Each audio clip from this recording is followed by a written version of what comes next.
Ja, frid och shalom och välkomna till dagens uppdatering. Och jag ska läsa några stycken ifrån Lukas 21 om den tid som vi nu lever i. Bibeln är ju ganska tydlig att det ska komma en förändring av klimatet. Och det är ju det man pratar om idag, som ni kanske förstår och vet. Men Bibeln säger att klimatförändringarna ska komma utifrån och inte inom jorden så att säga. Så vi måste därför lyfta vår blick som Bibeln säger och läsa i Guds ord. Och då står det följande. Och det här har vi ju tagit upp förut, men vi har två videor här. Den ena tar upp detta med rymdvädret som påverkar stormar, havsströmmarna och allt värme och blixtar och vulkaner och jordbävningar och så vidare och så vidare. Lukas 21:25. Tecken ska visa sig i solen, i månen och stjärnorna. Och på jorden ska folken gripas av ångest och stå rådlösa vid havets och vågornas eller bränningarnas dån. Här ser vi alltså en liten bild på att någonting utifrån kommer att drabba den här jorden och människorna ska stå rådlösa. Man ska inte veta hur man ska göra då när det här sker. Och det har ju för senaste tiden skett väldigt konstiga grejer. Och vi tar upp en video här som förklarar en orkan som kommer nu in möjligtvis över Amerika också, som heter Beryl. Det är den snabbast utvecklade orkanen eller stormen i världshistorien och så vidare. Vi fortsätter i Lukas 21:26. Människor ska ge upp andan av skräck i väntan på det som ska komma över världen. Ty himlens krafter ska skakas. Det här är alltså en process som vi som tror på Bibeln kommer att förstå vad som det här handlar om. Och det handlar ju tydligen här om att någonting i rymden, i solen, månen och planeterna ska förändras. Och de som tror på Bibeln och de som tror på Jesus kommer att få sina ögon öppnade. Och vi kan ju sträcka upp våra huvuden då, för då kommer ju vår stora härliga förlossning, står det här. Och när det här har nått sitt slut då i Lukas 21:25 eller 21:27, då ska man få se människosonen komma i ett moln med stor makt och härlighet. Och Herren får ju upp på ett moln, ni vet, bland skyarna, och änglarna sa han kommer att komma tillbaka på samma sätt som ni såg honom fara upp. Och det här, vänner, kommer ju ge oss som tror på Bibeln en möjlighet att vittna om Jesus Kristus och evangeliet. För att det här kommer ju vara helt uppenbart över hela världen. Att det man kallar för klimatförändringar händer ju. Det ser vi ju också. Men Bibeln visar att det här har ingenting med de modeller att göra som han har tagit upp nu. Utan det är rymdvädret alltså som påverkar. Och det kan vi ingenting göra åt. Gud välsigna er, så hörs vi vidare senare i uppdateringarna. Amen. Good afternoon, folks. Going to make a big claim here, but I'll bring receipts, not just for the science, but because it was predicted to happen. The sun absolutely triggered this record hurricane barrel entering the Caribbean now. Before we dive into some specifics, let's re-watch this video from February with special attention paid to the prediction at the end. We'll come back to recap and dig a bit deeper afterwards. Enjoy. When the sun unleashes a coronal mass ejection, a CME, and it impacts the Earth, it excites the magnetic field and triggers electromagnetic activity below throughout the atmosphere. This video is from NASA, and the purpose of the video was meant to describe some of the ways that the sun drives the winds and the ocean currents. It does this by impacting the direct heating of the atmosphere and the electric currents of the global electric circuit. But even NASA's video doesn't cover or even mention that this forcing extends to nearly every aspect of the weather. We have seen the hundreds of papers on how solar activity impacts wind, ocean activity, clouds, rain, lightning, snow, temperature, humidity, and so it should not be surprising that it also impacts the strongest storms in the world, the tropical systems, hurricanes, cyclones, and typhoons. This was one of the key aspects of one of the articles we featured earlier today in the morning show. The electrical phenomena of the atmosphere is gaining more and more attention.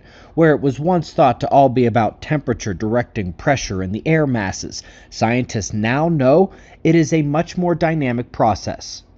For those who are new here, in Chapter 5 of our textbook, there is a good deal of information about the sun's impact on major tropical storm systems, and extratropical storms for that matter.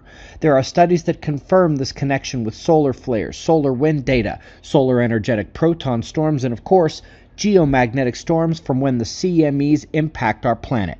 And as they discover this more and more, it extends to the extratropical regions and even severe thunderstorms over land. Many of you remember Ferris Wald, who won the National Science Championship for proving that coronal hole streams and tropical cyclones were related, a pretty amazing feat for a middle school student. And since our textbook came out, there have been several follow-up studies that only bolster the previously discovered connection between the sun and tropical systems. Ones like this have even suggested it's not just the formation and intensification of those storms, but their likely tracks to landfall that are impacted by the sun. Other studies dive deep into specific regions of the ocean and find all the same, while also driving into the mechanistic action of how it all works. So this morning's paper, while exciting to see, was not unexpected. Indeed, there are no countervailing studies in the last several years questioning this connection, and yet the sun's impact on storms remains outside of all climate models. It's a shame. But whether it is a solar flare juicing up the atmosphere, the solar wind pressure forcing Van Allen electrons downward, or the geomagnetic storm activity spreading across the globe, the global electric up and down circuit becomes excited, and as we discussed in a video just a few days ago, that electric circuit activity impacts the pressure cells, wind, clouds, and more. Later this year, the sunspot cycle will be peaking as hurricane season rolls around in the Atlantic and Eastern Pacific, and we will all get an excellent opportunity to see just how much the sun works these great storms in real time. I'll see you in the morning for the daily show. Be safe, everyone. Well, it's hurricane season now. We had the first serious geomagnetic storm of the period on June 28th, and during its impact on the atmosphere, just as predicted, just as we've been showing for several years, it triggered the first serious hurricane. And serious doesn't really do it justice. It was the furthest east storm at this time of year to form, the earliest Category 4 on record in the Atlantic Basin, and the strongest to ever hit these islands. Furthermore, its pace of intensification is utterly unprecedented. As of midday today, it's still intensifying. So let's go a bit deeper on the background. The papers on solar storm forcing of tropical activity have been more numerous in the last decade than in the entire history of science that came before. Once the door was opened, it was like a flood, with literally every study looking at the topic finding the same thing. Solar storms impact the tropical systems in a significant way, with special attention being paid to the geomagnetic aspect. That's what we just had happen this past week. Studies have even gone back in time and found major correlations, like with Hurricane Katrina, the super outbreak in 2015 during a similarly strong solar storm surge, the triple storm system in 2017 that followed the largest solar storms of cycle 24, and even elsewhere in the Pacific, where Haiyan broke records on the heels of a powerful solar flare and magnetic crochet event in the atmosphere resulting from it. Also noteworthy, the tropical storm Chris has formed during this period this week, currently pounding Mexico, and by the way, the average third named storm of the year usually happens around early August. This has been the quintessential event we were talking about in literally every way you can slice it. Remember, every tropical storm is impacted by the global electric circuit, and every aspect of space weather affects that circuit. 4 months ago, we said to watch for major hurricanes to be triggered by solar storms, and that's literally what is happening as we speak. Solar maximum is in full stride. Hurricane season is here. Expect more in the months ahead. Subscribe here for the daily updates, and I'll see you in the morning for the daily show. Muslims and leftist progressives are literally going crazy in France right now, rioting, burning, and destroying.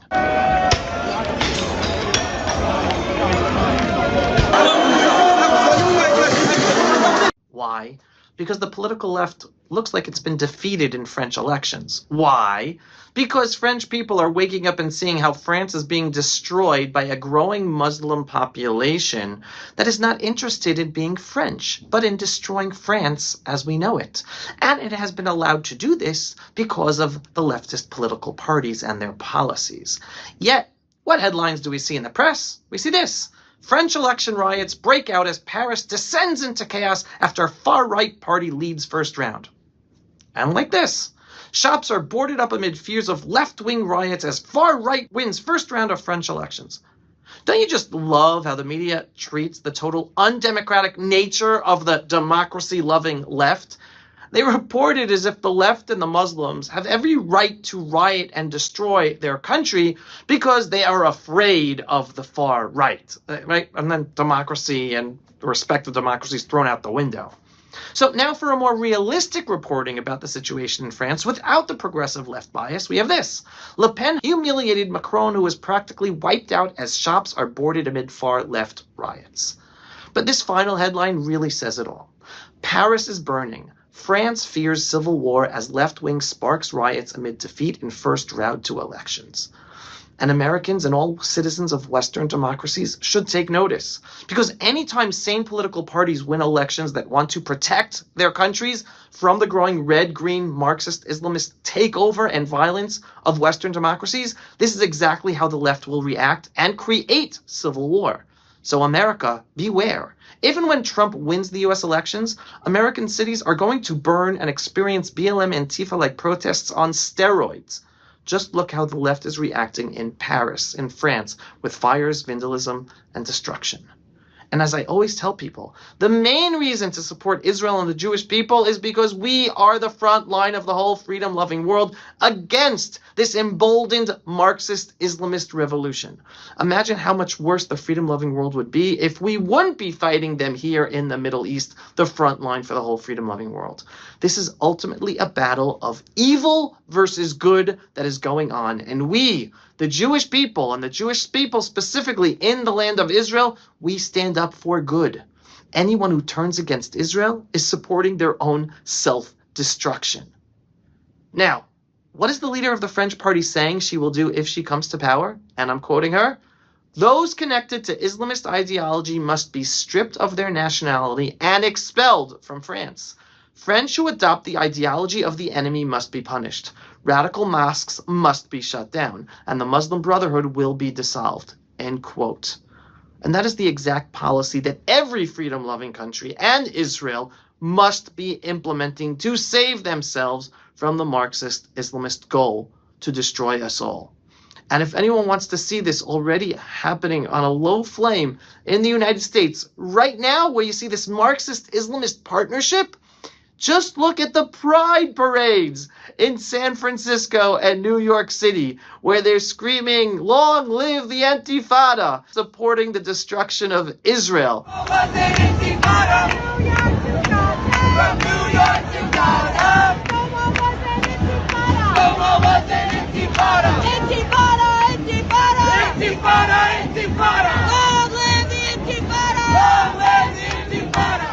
What does their gay pride agenda have anything to do with supporting an Islamist ideology that will literally kill them and throw them off of roofs if they lived in Islamic countries in the Middle East? It's insane, but that's the Marxist Islamist agenda.